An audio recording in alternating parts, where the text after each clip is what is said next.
Hi, everybody, and welcome to our Friday night live stream for the public. We haven't been in the public realm on virtual reality in quite a while, so hello and welcome. We have members live straight afterwards, which starts at 8, but it's okay if we're a little bit late, I guess.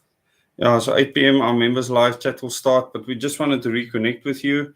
We have so much on our plate. Laura and I was just talking about that. How many of you feel completely overwhelmed with the amount of things that you are busy with, that it's just difficult to get to everything? I know some people might have a fairly simple life where you go to work, you come home, you do basic menial things. But many of us have very complex lives. Certainly, that's the case for you and me, and both of us separately have complex lives, never mind the integrated family life. And all the needs of the children, especially when you have two teenage boys and tweens, right? The girls. Two tweens. It's a fascinating mix. I've never experienced it before. So, yeah, it's quite challenging. And because they do well at what they do, it demands a lot, doesn't it? And I think investing time in children is the best investment ever. Yeah. So a lot of what we do is investing time in them. And then we have many other projects. Too many. I feel old because whenever I see a baby, I think they grow up so fast. I saw the most adorable little baby in the shops yesterday, and the mom looked a little flustered because she had a toddler as well. And I just thought if only she knew how it just goes by in the blink of an eye. Next thing you know, they're 15 and know everything. Yes, you can't teach them anything at that age, right? They know everyone. And we knew that was coming, so we don't even argue with I our love the teenagers. teens, actually. Yeah. I can handle the teens.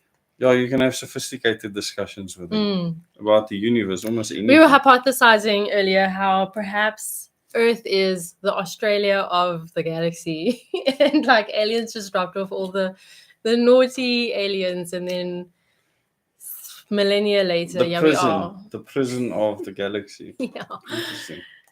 I would have loved to have been part of that discussion. Another hypothesis is pyramids. The pyramids were built for cats. Yes.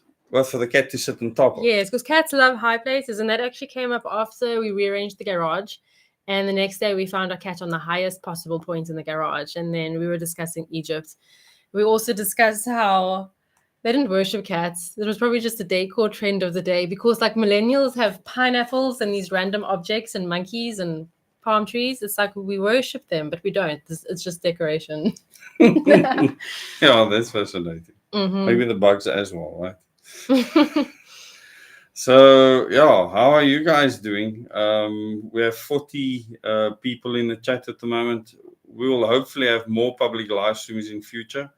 They might not be on specific set dates, but we hope to be able to do that throughout the rest of this month, December and onward.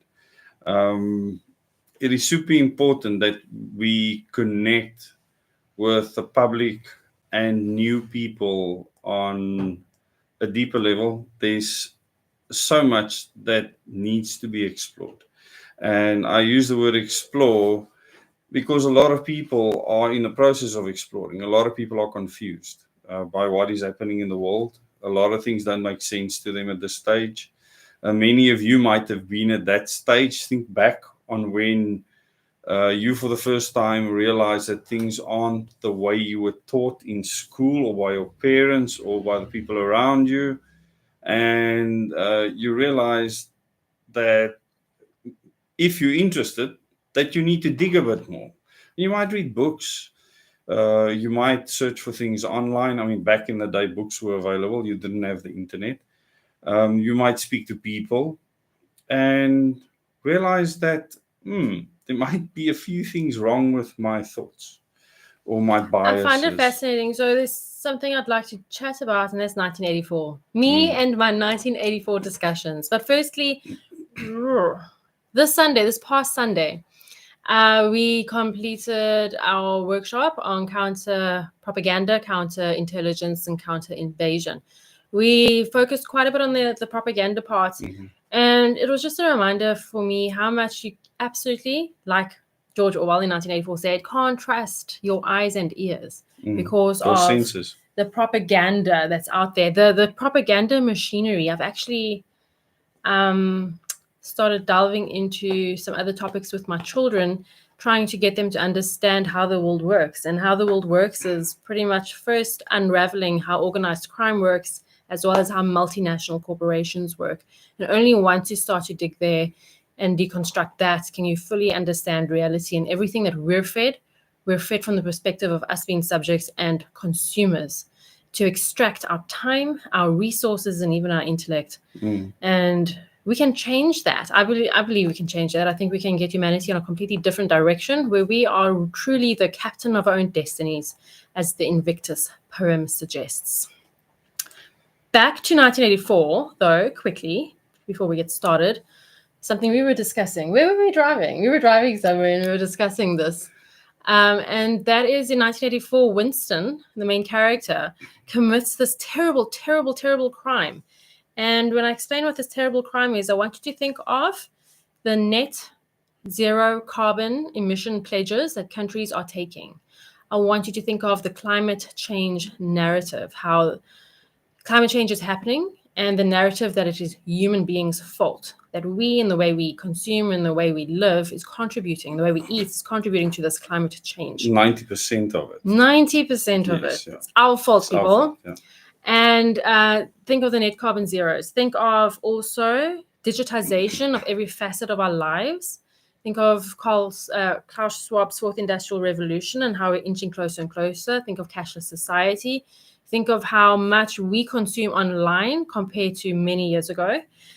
And the big crime that Winston committed in 1984 was that he found himself in the proletariat's quarters. He was a government worker, so there were different levels of people. He was a government worker, so he lived in a specific sector. But yeah, he went into the proletariats, the idiots, the poor people, the people that are really downtrodden, left to their own devices with absolutely nothing and had to survive. And they really looked down upon in the book.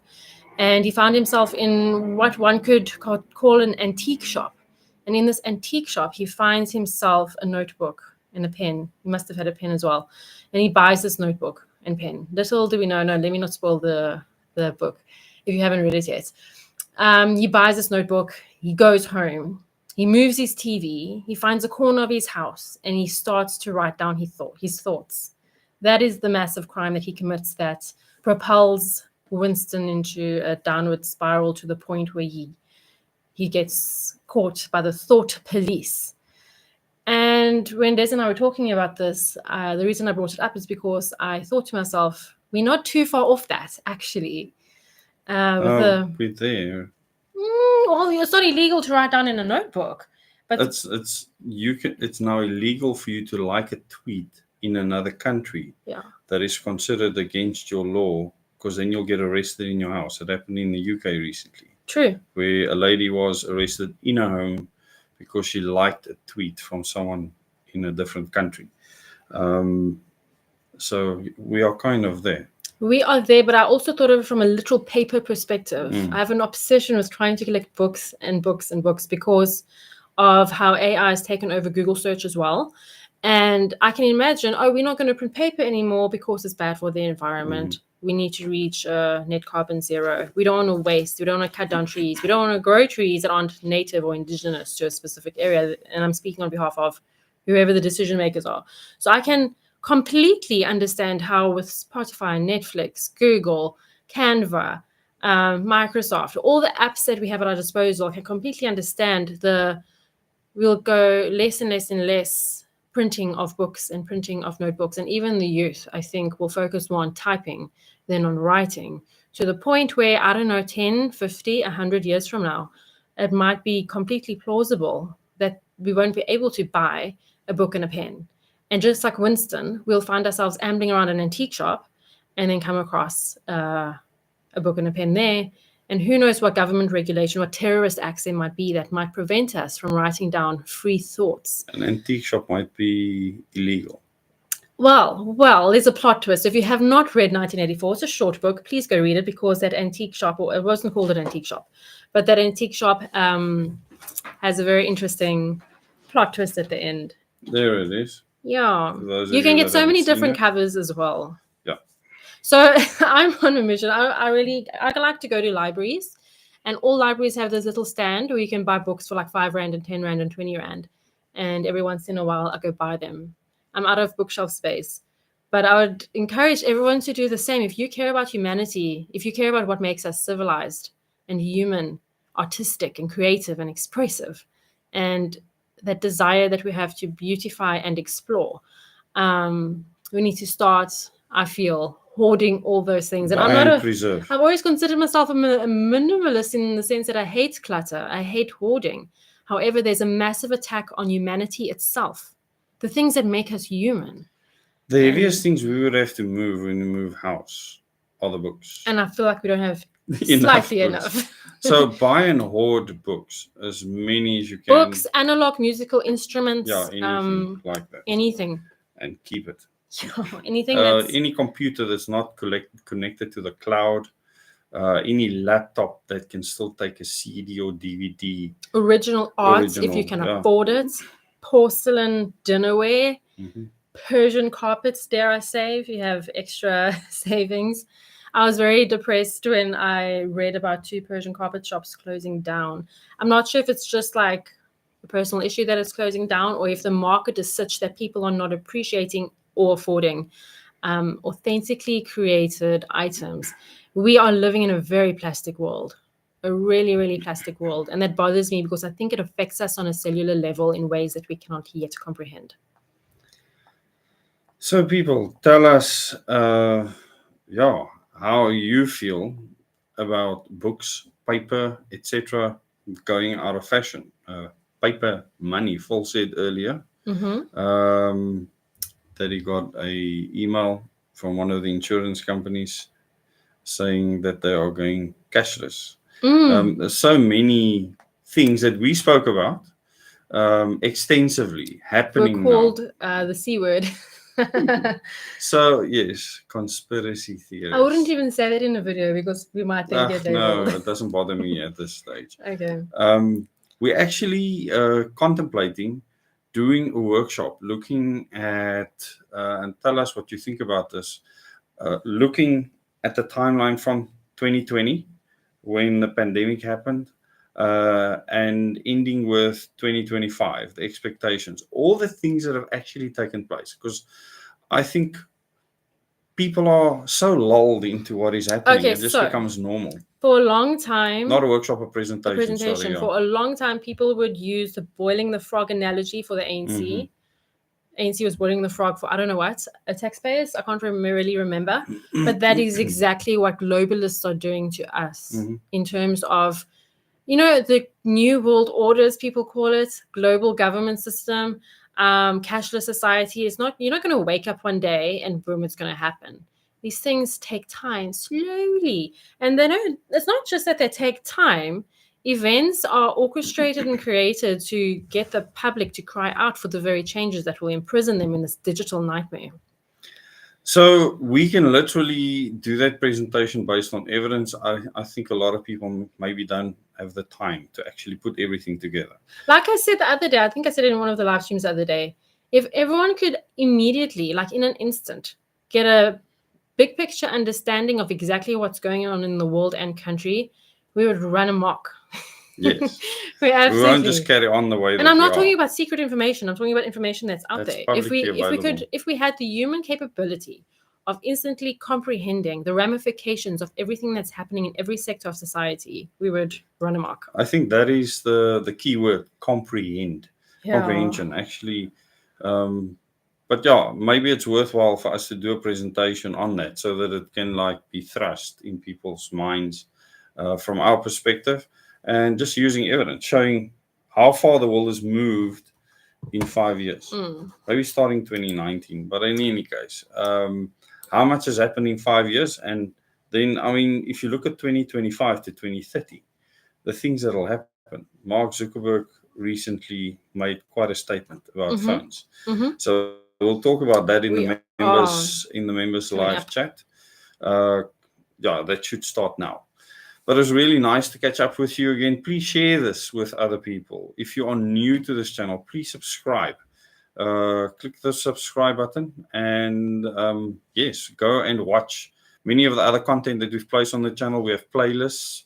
You can go and watch the moments in time and the question Yes, everything and to get series of hold of videos. live videos like this, you actually have to click on live. There's Yeah, videos, just click and then on there's live and you'll get all the live videos and all the other videos. And you can search on the channel for those people that don't know. There's way over 1,000 videos, and a lot more content will be coming your way in the future. I know it's been very, very lopsided for the last couple of months. It's just been overwhelming for myself, and I think Lauren's been overwhelmed as well. It's just been a lot, and we know that we need to focus. We need to speak to people. The information we have, we need to transfer. And in the members live chat, there will be some very important information that you will be imparting. Oh, yeah. Concerning where I was. I was Yeah. actually going to mention it here. So Okay, we're going to be do a little that. bit late. So Yeah. the last few days I was in Johannesburg. And you know what? I actually really love Johannesburg. When I'm in Johannesburg, everyone's like, but how is Cape Town? Like, it's the best thing ever. It's not. I can speak firsthand. I've lived here since 2008. Not my favorite place in the country at all. Probably one of my least favorite places in the country. Everyone's like, but it's so beautiful. You have Table Mountain. Hello. Have you been to the Eastern Cape? The Eastern Cape is magnificent. So no, Cape Town's not what it's made out to be. I was in Johannesburg and I love Johannesburg. It's actually really green in some of the suburbs. Sandton. I was in Sandton, the financial capital. It's gorgeous. The architecture, like property developers actually seem to put a little bit of artistic effort into the developments that they make, unlike here in Cape Town where everything looks like a communist concentration camp, aka Tableview and Parklands. And they want to do more of that. And no, not just that. Kraaifontein, Durbanville is getting very developed. And already the traffic's bad. And you already can smell a lot of pollution. But that's not the point of this conversation. Me and the pollution tangents are going. Oh, my goodness. Anyway, I was in Johannesburg. I attended a conference. It was the first meeting ever of the international movement of Russophile here in South Africa. Actually, it's the first meeting in Africa. It's a relatively new movement, a Russian movement that began in 2023. And they have plans for the world. And we were invited as Beyond Politics. You were invited as Beyond Politics. As this channel. As alternative media, in fact. And it's actually we had such fascinating discussions. And I actually don't mind discussing it more in depth. We can do another live stream because it'll be a bit long after the members at any date of your choosing. Okay. And important things were discussed, important insights, but I'll go through the details in the members live and then I'll share further information over time on the public live as well. But that's where I was, and it's just the second Russian meeting I've been to, and understanding how the future is going to look from both the West and the East perspective is actually very important. And I think it's just everything I've learned up until now, the two meetings, has just solidified the brilliance, importance, and relevance of the organic humanity movement and the role that will play in the future. Hopefully not just in this country, but also in the world. In that it's so important. And I know everyone is worried about eating and paying their bills and paying their rent and paying their electricity. Including us. That's all people are worried about, us included, because we have children as well. That's the first thing on our mind. But the most urgent thing that we have to see as an absolute priority is preserving organic humanity. And as the fourth industrial revolution unfolds in this country, I think more and more people will see the relevance of the name, especially. And I've said it for a while now, but things have been so busy, been away, and then workshops and OM is going to undergo a website change, which will hopefully help the public access the content and the idea better to assist the members in spreading the word. So I think it's important that if you don't know what Organic Humanity Movement is, I started the OM in 2018. We registered as a party, contested national elections, got 12,000 votes. But at the core of what we're doing is trying to preserve, protect, and defend literally organic, natural humanity, how we are supposed to live as human beings, not trying to be some psycho cyborg AI hybrid thing, which is where this world is going. It really is. Those discussions actually happened. I've been in the meetings that have explained the technology available as we speak, available. They were talking about that in the US Senate, actually trying to ask people, are they trying to integrate new DNA, etc., into humans? And yeah, those discussion points are there in governments around the world at the moment. Yep, frightening stuff. Yep, but that's it for this public live. It was great to reconnect with the public again, and I know we've been very, very quiet, but we will be coming. We're not quiet behind the scenes. Not. We are having a lot of discussions, Yeah. debates, etc. And if you are parents that are willing to tell your kids to not even trust you, we tell our kids to not even trust us. Question everything. And a lot of people might think that this is paralyzing, but in the world that we live freeing, in, actually, with artificial intelligence and so many other things, we have taught our kids to look for themselves. They question us. They question everything they see. And I'm so glad I taught them that. And how it helps the intellect, because they don't just follow what mama and papa tells them. It's really a gift that we can give them. And as you say, organic humanity is what we need to preserve. And it'll become more and more plain and simple for people to understand. And those who do understand it, talk about it all over your social media. Yeah, do. Make it a popular trending topic. That would be the best thing for the cause at the moment. Thank you, everybody. Some of you we'll see in the members live, and to the rest of the public, we will at See some you soon. unspecified time and date appear on your TV screens. Good Good night. night.